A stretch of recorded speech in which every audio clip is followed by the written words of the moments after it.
Ganto ang pinaka-basic ng Marceline. Yan. Yan ang pinaka-basic ng Marceline. Yan, zigzag.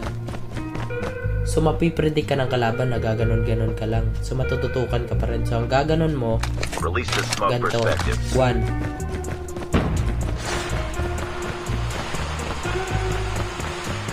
Yan. Yan. Ganon, para mawala sila. Dapat smoker din yung class mo para mabilis ka. Wala ako gyro. Pwede po kayo hindi naka-gyro. Tingnan nyo.